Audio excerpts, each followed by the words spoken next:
एक बार फिर से आप सभी का हार्दिक स्वागत, वंदन, अभिनंदन है दोस्तों।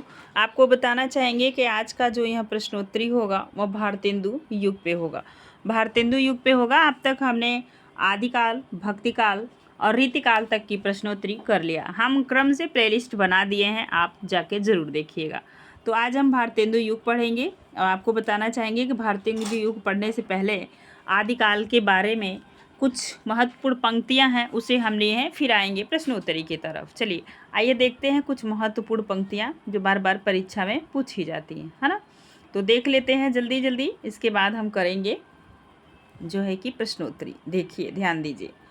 पहला ही कथन है, निज भाषा उन्नत यह है, सब उन्नत के मूल, बिन निज भाषा ज्ञान के मिटे नहीं ही के सूल। तो भारतेंदु की पंक्ति है। एक बहुत बार अलंकार में यह पंक्ति पूछी जाती है। मनहु देखने से आपको समझ में आ गए, उत्प्रेक्षा अलंकार की पंक्ति है। किसमें है? उत्प्रेक्षा अलंकार इस पंक्ति में है। तो तरनी तरनी तनुजा तट तमाल तहुअर बहुछाए, झुके कूल सोकल परसन हित मनहु सुहाए। तो यह किसकी पंक्ति है? तो भारतेंदु की पंक्ति है। अगली पंक्ति है, पै धन विदेश चली जात यहाँ अति ख्वारी। ये भी कई बार पूछा जाता है, तो भारतेंदु का है। यह बयारी तबै बदलेगी, कछ पपीहा जब पूछी है पीऊ कहाँ। तो यह प्रताप नारायण मिश्र की पंक्ति है। आगे चलेंगे। जैसा कंता घर रहे तैसे रहे विदेश। यह प्रताप नारायण मिश्र की पंक्ति है। अगला देखेंगे, कौन करे जो नहीं कसकत सुनि विपत्ति बाल विधवन। यह किसकी है? तो यह भी प्रताप नारायण मिश्र की है। अगला देखेंगे, जो विषया संतन तजताहि मूढ़ लपट ताई। तो ये किसकी है? राधा कृष्ण दास की है। किसकी है? राधा कृष्ण दास की। अगली पंक्ति है, केवल मनोरंजन न कवि का कर्म होना चाहिए, उसमें उचित उपदेश का भी मर्म होना चाहिए। पंक्ति को पढ़ने से आप समझ पा रहे होंगे, जैसे रीतिकाल बीता था और आधुनिक काल का आगमन हो रहा था। तो रीतिकाल में क्या था? सिर्फ चाटुकारिता थी। कवि दरबार में रहते थे, राजा के लिए यशोगान उनका गाया करते थे। तो वही यहाँ पे देख रहे हैं, मैथिली शरण गुप्त इस भारत भारती में एक पंक्ति लिखते हैं, केवल मनोरंजन न कवि का कर्म होना चाहिए। यदि आप कवि हैं तो आप, कहा जाता है ना, साहित्य समाज का दर्पण है। अगर आपने अपने साहित्य में, अपने कवि कर्म में समाज को सुधारने के लिए कोई कार्य नहीं किया, तो सिर्फ आप मनोरंजन के लिए लिख रहे हैं, पैसे पा रहे हैं। हो सकता है परिस्थितियां रही हूँ उस समय, लेकिन यह आरोप लगाया जाता है कि जो रीतिकाल है वह सिर्फ दरबार में ही सिमट के रह गया। तो कवि कह रहे हैं, केवल मनोरंजन कवि का कर्म होना चाहिए, उसमें उचित उपदेश का भी मर्म होना चाहिए। और कहाँ कहे हैं? तो भारत भारती में। अगली पंक्ति है, सखी वे मुझसे कह कर जाते, कह क्या वे मुझको अपनी पथ बाधा ही पाते। तो इसमें मैथिली शरण गुप्त की यह पंक्ति है, जब महावीर प्रसाद द्विवेदी उनको कहते हैं कि चींटी से लेके हाथी पर्यंत कविताएं की जा सकती है, ज़रूरी नहीं है कि हम सिर्फ नायिकाओं का ही वर्णन करेंगे जैसे रीतिकाल में हो रहा था। तो उसी में ये जो है यशोधरा लिखे मैथिली शरण गुप्त महावीर प्रसाद द्विवेदी के कहने के बाद, तो इन्होंने लिखा, सख वे मुझसे कह कर जाते, क्या वे मुझको अपनी पथ बाधा ही पाते। यशोधरा कहती हैं कि जब गौतम बुद्ध जा ही रहे थे जो है ज्ञान की खोज में, तो मुझसे कह कर जाते, मुझे बिना बताए क्यों चले गए। आगे चलिए, नेक्स्ट पंक्ति है मैथिली शरण गुप्त की ही, जो बार बार परीक्षा में पूछी जाती। अबला जीवन हाय तुम्हारी यही कहानी, आंचल में है दूध आँखों में है पानी। ये भी यशोधरा सी है, मैथिली शरण गुप्त जी की पंक्ति है। अगला है, नारी पर नर का कितना अत्याचार है, लगता है विद्रोह मात्र ही उसका अब उसका प्रतिकार है। ये भी कहाँ से, किसने कहा है? तो मैथिली शरण गुप्त की यह पंक्ति है। अब देखेंगे अगली पंक्ति है, हम कौन थे क्या हो गए हैं और क्या होंगे अभी, आओ विचारे आज मिलकर ये समस्याएं सभी। भारत भारती मैथिली शरण गुप्त कहें अपने भारत भारती कविता में, जिसको नहीं गौरव तथा निज देश का अभिमान है, वह नर नहीं नर पशु निरा है और मृतक सम्मान है। यह भी पंक्ति किसकी है? तो मैथिली शरण गुप्त की है। अधिकार खोकर बैठा रहना यह महादुष्कर्म है, न्यायार्थ अपने बंधु को भी दंड देना धर्म है। तो देख रहे हैं, अगर भाई हो गलत हो तो उसे दंड देना हमारा धर्म और फर्ज बनता है। यह कह रहे हैं जयद्रथ वध में मैथिली शरण गुप्त। आगे देखेंगे, वही मनुष्य है जो मनुष्य के लिए मरे, मैथिली शरण गुप्त की पंक्ति है। आह आह ग्राम जीवन भी क्या है, क्या न इसे सबका मन चाहे, मैथिली शरण गुप्त की यह पंक्ति है। आगे देखेंगे, नेक्स्ट है, हाँ वृद्ध भारतवर्ष ही संसार का सिरमौर है, ऐसा पुरातन देश कोई विश्व में क्या और है। ये भी भारत भारती मैथिली शरण गुप्त से ली हुई पंक्ति है। राम तुम मानव हो, ईश्वर नहीं हो क्या, तब मैं निरीश्वर हूँ, ईश्वर मुझे क्षमा करें, भारत भारती मैथिली शरण गुप्त। भारत भारती से लिया गया है और मैथिली शरण गुप्त इनके लेखक हैं। संदेश नहीं मैं यहाँ स्वर्ग का लाया, इस धरती को ही स्वर्ग बनाने आया, साकेत से लिए हैं। कहाँ से लिए हैं? साकेत से मैथिली शरण गुप्त की पंक्ति है। पराधीन रहकर अपना सुख शोक न कह सकता है, यह अपमान जगत में केवल पशु ही सह सकता है, राम नरेश त्रिपाठी की पंक्ति है। अब देखेंगे, मैं ढूंढता तुझे था जब कुंज और वन में, तू खोजता मुझे था जब दीन के वतन में, तू आह बन किसी की मुझको पुकारता था, मैं था तुझे बुलाता संगीत भजन में। यह किसकी पंक्ति है? तो राम नरेश त्रिपाठी की है। अगली पंक्ति देखेंगे आप, जो है कि नेक्स्ट, बहुत ही बार यह परीक्षा में पूछी जाती है। अरुण यह मधुमय देश हमारा, जहाँ पहुँचे अनजान क्षितिज को मिलता एक सहारा। तो ये प्रसाद जी का नाटक है चंद्रगुप्त, वहीं से यह कार्नेलिया की पंक्ति है। आगे चलेंगे, अगला देखेंगे, दुख की पिछली रजनी बीच विकसित सुख का नवल प्रभात। ये कहाँ से है? कामायनी प्रसाद की रचना है, वहीं से लिया हुआ है। अब अगला देखेंगे, प्रकृति के यौवन का सिंगार, करेंगे कभी न बासी फूल, मिलेंगे वे जाकर अतिशीघ्र, आह उत्सुक है उनकी धूल। ये भी कामायनी से है, प्रसाद की पंक्ति है। नील परिधान बीच सुकुमार, खुल रहा मृदुल अध खुला अंग, खिला हो ज्यों बिजली का फूल, मेघ बीच गुलाबी रंग। प्रसाद की पंक्ति है, कामायनी से। हिमाद्रितुंग श्रृंग से प्रबुद्ध शुद्ध भारती, स्वयं प्रभा समुज्ज्वला स्वतंत्रता पुकारती। ये भी प्रसाद की पंक्ति है चंद्रगुप्त नाटक से। अगला देखेंगे, ध्यान दीजिए, अगला, अधरों में राग आमंद पिए, अलकों में मलयज बंद किए, तू अब तक सोई है आली, आंखों में भरी बिहागरी, बीती विभावरी जागरी। ये लाहौर से कई बार यूजीसी नेट की परीक्षा में पूछी गई है। अगली पंक्ति बहुत ही इम्पॉर्टेंट है, जहाँ महिलाओं को सिर्फ उनके सौंदर्य का वर्णन हो रहा था, वहीं कामायनी में प्रसाद जी कहते हैं, नारी तुम केवल श्रद्धा हो, विश्वास रजत नग पगतल में, पीयूष स्रोत सी बहा करो जीवन के सुंदर समतल में। और यह कहाँ से? ये इस बार 2023 में यूजीसी नेट के परीक्षा में यह प्रश्न पूछा गया था कि यह पंक्ति कामायनी के किस सर्ग से ली गई है। तो याद रखेंगे, लज्जा की है। कहाँ की है? लज्जा सर्ग की है। ठीक है, बहुत इंपॉर्टेंट है, नोट कर लीजिए। चलिए आगे देखेंगे, छेड़ो मत यह सुख का कण, प्रसाद की है। अपना हो या औरों का सुख बढ़ा ही, बस दुख बना वहीं, कामायनी से है, प्रसाद की पंक्ति है। अरुण, अब अगली देखेंगे, अरे वरुण की शांत कछार, यह लहर की है, प्रसाद से, प्रसाद की पंक्ति है, लहर रचना से। ले चला वहाँ बुलावा देकर मेरी नाविक धीरे धीरे, क्या कह रहे हैं? ले चल वहाँ बुलावा देकर मेरी नाविक धीरे धीरे। ये भी लहर से, प्रसाद की पंक्ति है। जो घनीभूत पीड़ा थी मस्तक में स्मृति सी छाई, दुर्दिन में आंसू बनकर वह आज बरसने आई। ये भी आंसू की है। आंसू का प्रकाशन हुआ है 1925 ईस्वी में। कब हुआ है? तो 1925 में, याद रखेंगे। अगला पंक्ति देखिए, सुंदर है बेहद सुमन सुंदर, मानव तुम सबसे सुंदरतम। यह प्रसाद की पंक्ति है, बहुत बार आती है परीक्षा में। सुंदर विश्वासों की यह बनता रे सुखमय जीवन, जो सहज सहज सांसों से चलता उर का मृदुल स्पंद। यह पंत की पंक्ति है। अगला है, मुक्त करो नारी को मानव, चिरन बंदिनी नारी को, युगवाणी से पंत की यह पंक्ति ली हुई है। यह रहा आपका कुछ महत्वपूर्ण पंक्तियाँ।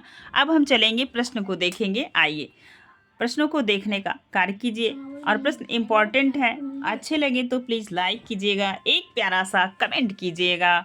चैनल पे नए हो तो एक बार फिर से सब्सक्राइब कर लीजिएगा, ध्यान दीजिए। चलिए, पहला ही प्रश्न है भारतेंदु युग से। इस वीडियो में हम सिर्फ भारतेंदु युग को लेंगे, द्विवेदी युग को हम नेक्स्ट वीडियो में लेके आएंगे कुछ कथनों के साथ। चलिए, पहला प्रश्न है भारतेंदु युग का अन्य नाम क्या है? सुधार काल, नवोत्थान काल, नवीन युग काल, पुनर्जागरण काल। तो ये है पुनर्जागरण काल। कैसा है? तो पुनर्जागरण काल। आगे देखेंगे, अगली पंक्ति है, बहुत इंपॉर्टेंट है, ध्यान दीजिए। भारतेंदु युगीन काव्य की प्रवृत्ति नहीं है, नकारात्मक प्रश्न है। राष्ट्रीयता और देश प्रेम, सामाजिक चेतना, भक्तिपरक काव्य की प्रधानता, हास्य व्यंग्य रचनाएं।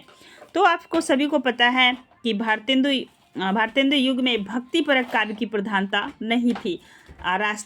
राष्ट्रीयता था, सामाजिक चेतना थी, जगा रहे थे, हास्य व्यंग्य था, अंधेर नगरी नाटक आप पढ़े होंगे। अब आगे चलिए, नेक्स्ट प्रश्न है आपकी स्क्रीन पे, निम्नलिखित में से कौन भारतेंदु युग का कवि नहीं है? ऐसा भी बहुत बार प्रश्न आता है, तो ध्यान दीजिए। बद्री नारायण चौधरी, प्रेमघन, राधा कृष्णदास, प्रताप नारायण मिश्र, श्रीधर पाठक। तो भारतेंदु युग का कवि नहीं है, तो ये श्रीधर पाठक नहीं है। कौन नहीं है? तो श्रीधर पाठक नहीं है, डी नंबर सही होगा। आगे चलेंगे, नेक्स्ट प्रश्न है भारतेंदु कृत प्रेम सरोवर है कविता, हास्य व्यंग, मौलिक नाटक, अनुदित नाटक। तो प्रेम सरोवर है, क्या है? भारतेंदु की जो रचना है प्रेम सरोवर, वो क्या है?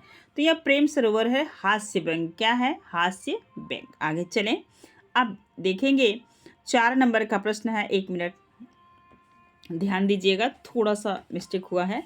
भारतेंदु युग कृत जो है, भारतेंदु कृत जो प्रेम सरोवर है वो हास्य व्यंग नहीं है, ना अनुदित नाटक है, ना मौलिक है, या कविता है। क्या है? कविता है, याद रखिएगा। आगे चलते हैं, नेक्स्ट 5 नंबर का प्रश्न है, प्रेम तरंग के रचनाकार हैं राधा कृष्ण दास, राधा कृष्ण, भारतेंदु, प्रेमघन, श्रीनिवास। ठीक है, बताइए। तो प्रेम तरंग के रचनाकार हैं प्रेम तरंग। 5 नंबर के प्रश्न का आप सभी उत्तर दीजिएगा। तो यह किसकी है? तो यह भारतेंदु की है, बी नंबर। आगे चलेंगे, नेक्स्ट प्रश्न है आपकी स्क्रीन पे, भारतेंदु ने विजय पताका की रचना की। जो रचना किए हैं विजय पताका की जो रचना है वो बताइए क्या है? कविवचन सुधा के सफल प्रकाशन पर, भारतेंदु मंडल के गठन पर, अंग्रेजों के मिस्र पर विजय की खुशी में, तदीय समाज की स्थापना पर। अच्छा प्रश्न है, आप सभी उत्तर दीजिएगा। तो ये किए हैं अंग्रेजों के मिस्र पर विजय की खुशी में। आगे चलेंगे, 7 नंबर का प्रश्न है आपकी स्क्रीन पे, ध्यान दीजिएगा। ये रहा प्रश्न, कौन सी कृति भारतेंदु की नहीं है? भारत हरण, भारत दुर्दशा, अंधेर नगरी, वैदेही हिंसा हिंसा न भवती। तो 7 नंबर में याद रखेंगे भारत हरण इनका नहीं है। अगला प्रश्न है ये 8 नंबर का, भारतेंदु की कविता की सबसे बड़ी विशेषता है प्राचीन और नवीन का समन्वय, सांप्रदायिक कट्टरता का अभाव, ब्रज और खड़ी बोली दोनों में काव्य रचना, व्यंग्य द्वारा अंग्रेजी शासन की निंदा। 8 नंबर के प्रश्न में आप सभी उत्तर दीजिएगा। तो सबसे बड़ी विशेषता क्या है 8 नंबर में? तो प्राचीन और नवीन का समन्वय है। तो लगभग आप देख रहे हैं लगभग सभी है, लेकिन सबसे बड़ी विशेषता पूछी जा रही है तो ये प्राचीन और नवीन की का समन्वय है। आगे देखेंगे, ध्यान दीजिए। शिक्षा के प्रसार के लिए भारतेंदु ने एक स्कूल खोला था जो अब उन्नति करते करते हरिश्चंद्र डिग्री कॉलेज हो गया है। इस स्कूल का आरंभिक नाम क्या था? बहुत बार आप सुने होंगे भारतेंदु हरिश्चंद्र डिग्री कॉलेज। तो अब बताइए आरंभिक नाम क्या था? 9 नंबर का प्रश्न है। हो सकता है कि यह प्रश्न आपके लिए नया हो, ध्यान दीजिए। Harishchandra school, Chaukhamba school, Saraswati school, Hindi विद्यालय। तो इसका नाम था चौखंबा स्कूल, बी नंबर सही होगा। प्रश्न नया हो तो आप अपनी डायरी में नोट कर लीजिएगा। अगला प्रश्न है, भारतेंदु कृत फूलों का गुच्छा में संग्रहित है अनुदित नाटकों का प्रमुख अंश, अंग्रेज सरकार के कार्यकलापों पर व्यंग, खड़ी बोली में रचित उनकी कविताएं, विभिन्न पत्रिकाओं में प्रकाशित उनका लेख। बताइए 10 नंबर के प्रश्न में क्या होगा?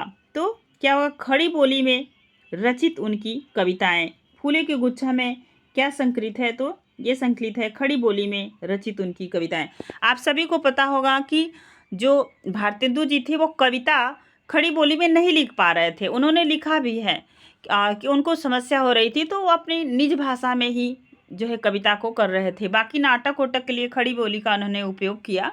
तो ये थी। आगे चलिए, और आपको एक चीज़ बताना चाहेंगे दोस्तों कि हम प्रश्न को बहुत ज़्यादा जो है कि ऐसे बताने के चक्कर में रफ कर देते थे। तो एक बच्चे का कमेंट आया को आप ज़्यादा प्रश्न पे कुछ ना लिखें, सिर्फ आंसर लगाएं। तो इसलिए हम थोड़ा जल्दी जल्दी प्रश्नों को करेंगे, है ना, ध्यान दीजिए। 11 नंबर का प्रश्न है, इन मुसलमान हरिजन पे कोटिक हिंदू वारिये, यह पंक्ति भारतेंदु की किस रचना में है? प्रेम प्रलाप, प्रेम मालिका, प्रेम माधुरी, उत्तरार्ध, भक्तमाल। 11 नंबर के प्रश्न का आप सभी बताइएगा तो कहाँ पे है? तो यह पंक्ति है उत्तरार्ध भक्तमाल में। कहाँ पे है? उत्तरार्ध भक्तमाल में। अगला प्रश्न है 12 नंबर का, भारतेंदु ने किसके सम्मान में श्री राजकुमार सुस्वागत पत्र लिखा? महारानी विक्टोरिया के पुत्र के भारत आगमन पर, काशी नरेश के सम्मान में, लॉर्ड रिपन के काशी आगमन पर, उपर्युक्त सभी के सम्मान में। 12 नंबर के प्रश्न का आप लोग ध्यान दीजिएगा। तो ये लिखे थे महारानी विक्टोरिया के पुत्र के भारत आगमन पर, ए नंबर सही होगा। आगे चलेंगे। अगला प्रश्न है, मन की लहर काव्य ग्रंथ के रचयिता कौन है? बद्रीनारायण चौधरी प्रेमघन, प्रताप नारायण मिश्र, लाला श्रीनिवास दास, अंबिका दत्त व्यास। मन की लहर काव्य ग्रंथ की रचना हो सकता है यह आपके लिए जो है लहर पंथ की जो है कि प्रसाद की है। तो मन की लहर किसकी है? ये प्रश्न आपसे बन सकता है ना, तो बताइए। 13 नंबर के प्रश्न आप सभी उत्तर दीजिएगा। यह जो है काव्य ग्रंथ प्रताप नारायण मिश्र का है। किसका है? प्रताप नारायण मिश्र का। बी नंबर सही होगा। अगला प्रश्न है, आनंद अरुणोदय किसकी रचना है? भारतेंदु की, राधा कृष्णदास की, प्रेमघन की, जगमोहन सिंह की। 14 नंबर के प्रश्न में बताइएगा तो यह रचना है प्रेमघन की। किसकी है? C number, Premghan. आगे चले, नेक्स्ट प्रश्न है 15 नंबर का, तदीय समाज किसका संबंध है? तदीय समाज से किसका संबंध है? केशव चंद्र सेन, ईश्वरचंद विद्यासागर, भारतेंदु हरिश्चंद्र, राजा राम मोहन राय। तो सबको पता है कि किससे तदीय समाज का संबंध था? भारतेंदु हरिश्चंद्र का। एक नेक्स्ट प्रश्न है, नए जमाने की मुकरियों को लेखक हैं रामचंद्र शुक्ल, बालकृष्ण गुप्त, प्रेमघन, भारतेंदु। तो कौन है? डी नंबर सही होगा, भारतेंदु। अगला प्रश्न है 17 नंबर का, भारतेंदु ने अपनी किस कृति में देसी राजाओं को रासव कहा? रासव का मतलब होता है गधा, याद रखेंगे, कहा है।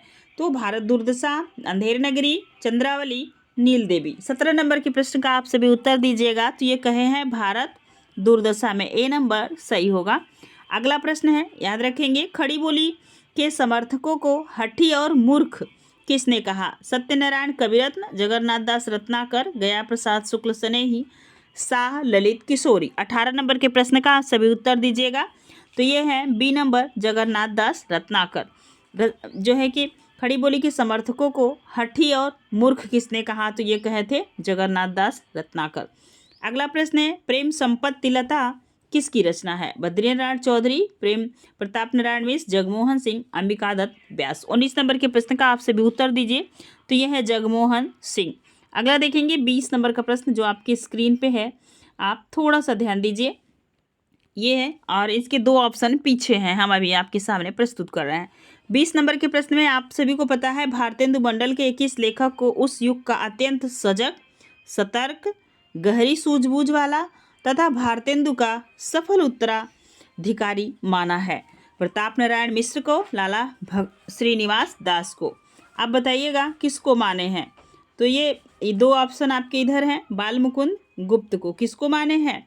बाल मुकुंद गुप्त को। अगला प्रश्न है 21 नंबर का, बाबू बाल मुकुंद गुप्त की साहित्यिक प्रसिद्धि का मूलाधार है बंगवासी, भारत मित्र, जोगिड़ों का संग्रह, शिव शंभू के चिट्ठे। 21 नंबर का प्रश्न आपकी स्क्रीन पे है। तो ये सभी को पता है कि शिव शंभू को चिट्ठे, पूरा जो है कि निबंध शिव शंभू का जो चिट्ठा है वो चैनल पे है, आप पढ़ लीजिए। इसमें बहुत सारे चिट्ठों का संकलन है, कई चिट्ठे हम पढ़ा दिए हैं।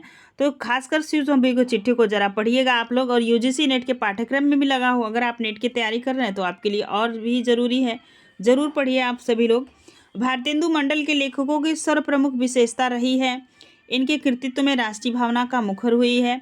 इनके कृतित्व में राष्ट्रीय भावना मुखर हुई है। ये सभी पत्रकार थे और किसी न किसी पत्र का संपादन करते थे। इन लेखकों में अधिकांश नाटककार थे। इन्होंने हिंदी साहित्य को अभिवृद्धि में प्राणपण सहयोग दिया। ये प्रश्न 22 नंबर का प्रश्न है जो आपकी स्क्रीन पे बताइएगा। तो बी नंबर होगा, ये सभी पत्रकार थे और किसी न किसी पत्र का संपादन कार्य कर रहे थे। अगर आपसे पूछा जाएगा तो आप जरूर बताइएगा। अगला प्रश्न है नेक्स्ट प्रश्न है, भारत 12 मासा किसकी रचना है? प्रेमघन, भारतेंदु, राधाकृष्ण दास, जगमोहन सिंह। 23 नंबर के प्रश्न में आप सभी बताइएगा। तो ये है राधाकृष्ण दास, सी नंबर सही होगा। नेक्स्ट प्रश्न है, भारतेंदु की रचना नहीं है? वेणुगीत, प्रेम फुलवारी, वर्षा विनोद, लोकोक्ति शतक। 24 नंबर के प्रश्न में सभी को पता है कि यह लोकोक्ति शतक इनकी नहीं है, बाकी ये तीनों इनकी है। आगे देखिए, नेक्स्ट 25 नंबर का प्रश्न है, निम्नलिखित में भारतेंदु जी की रचना कौन सी है? श्रृंगार सतसई, श्यामालता, जीर्ण जनपद, तृप्तताम। ठीक है, 25 नंबर के प्रश्न का आप सभी उत्तर दीजिए। तो ये श्रृंगार सतसई किसकी रचना है? तो ये है भारतेंदु की। किसकी है? भारतेंदु की। सुकवि सतसई किसकी रचना है? तो अभी आप ऊपर देखें, अब श्रृंगार सतसई, अब देखिए सुकवि सतसई। जरूरी नहीं सतसई की रचना सिर्फ रीतिकाल में हुई है। ठीक है, ध्यान दीजिए। भारतेंदु, अंबिका दत्त व्यास, राधाकृष्ण, प्रेमघन। 26 नंबर के प्रश्न का आंसर दीजिए सभी लोग। तो ये है बी नंबर, अंबिका दत्त व्यास। अगला आप देखेंगे 27 से 41 तक के कुछ प्रश्न दिए गए हैं। प्रत्येक प्रश्न का में कथन दिया गया है। उत्तर स्वरूप 4 विकल्प हैं, उनका आपको उत्तर देना है। कथन किसका है यही बताना है। चलिए 27 नंबर के प्रश्न को आप सभी बताइए। यह 27 नंबर का प्रश्न है, जपो निरंतर एक जबान हिंदी हिंदू हिंदुस्तान किसका है? भारतेंदु, प्रताप नारायण मिश्र, श्रीधर पाठक, मैथिली शरण गुप्त। 27 नंबर के प्रश्न में आप सभी बताएंगे यह प्रताप नारायण मिश्र की पंक्ति है। किसकी है? प्रताप नारायण मिश्र की। अगला देखेंगे 28 नंबर का प्रश्न है और बहुत बार यह पूछा जाता है। ठीक है, 28 नंबर में आप लोग ध्यान दीजिए। भीतर भीतर सब रस चूसे, हंसी हंस के तन मन धन मुँह से, जाहिन बातन में अति तेज, क्यों सखी साजन नहीं अंग्रेज। तो सबसे पहले खुसरो दिया है, सतर्क हो जाइए क्योंकि हम पढ़ रहे हैं आधुनिक काल। यह पंक्ति हो सकता है आपको परेशान करे परीक्षा में।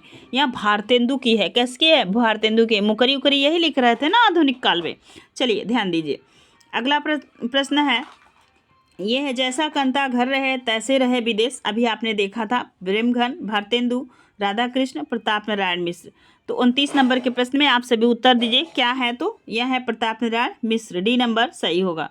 अगला है प्रश्न जो है कि ये है, धन्य भारत भूमि सब रत्नन की एक मिनट फिर से देखेंगे। धन्य भारत भूमि सब रत्नन की उपजावन, यह किसकी पंक्ति है? बद्रीनाथ चौधरी, प्रेमघन, भारतेंदु हरिश्चंद्र और मैथिली शरण गुप्त, गया प्रसाद शुक्ल सनेही। 30 नंबर के प्रश्न में यह पंक्ति है बद्रीनारायण प्रेमघन की। अगला प्रश्न है आपकी स्क्रीन पे और ये भी कथन ही है। किसका कथन है? मेरे तो साधन एक ही है, जग नंदलाल विष्णु वृषभानु दुलारी, रत्नाकर, प्रेमघन, भारतेंदु, कविरत्न। 31 नंबर के प्रश्न को बताइएगा यह जो है कि किसकी पंक्ति है? तो भारतेंदु की पंक्ति है। अगला है, प्रिय प्यारे तिहारे निहारे बिना अखिया दुखियन नहीं मानत, रत्नाकर, राधा कृष्णदास, प्रेमघन, भारतेंदु। 32 नंबर के प्रश्न का आप सभी उत्तर देंगे। तो यह पंक्ति है भारतेंदु की, डी नंबर। अगला प्रश्न है, चित चैत की चांदनी चाह भरी चर्चा चलिबे की चलाई ना, भारतेंदु, प्रेमघन, रत्नाकर, कविरत्न। 33 नंबर के प्रश्न में बताएंगे। तो यह पंक्ति है प्रेमघन की। किसकी है? प्रेमघन की। अब देखेंगे नेक्स्ट प्रश्न है, बहुत बार पूछा जाता है, हिंदी नई चाल में ढली, भारतेंदु, निराला, महादेवी वर्मा, बालमुकुंद गुप्त। तो ये है किसका? तो ये है भारतेंदु का। किसका है? भारतेंदु का। अगला प्रश्न है, देखिए अगली पंक्ति है, कौन करे जो नहीं कसकत सुनि विपत्ति बाल विधवन की, यह किसकी पंक्ति है? बालकृष्ण भट्ट, प्रताप नारायण मिश्र, बालमुकुंद गुप्त, जगन्नाथ दास, रत्नाकर। 35 नंबर के प्रश्न का सभी लोग उत्तर दीजिए। तो यह है प्रताप नारायण मिश्र। किसका है? प्रताप नारायण मिश्र। अगला है, जो विषया संतन तजी ताही मूढ़ लपटाती, सूरदास मदन मोहन, ठाकुर जगमोहन सिंह, राधा कृष्णदास, बद्रीनाथ चौधरी।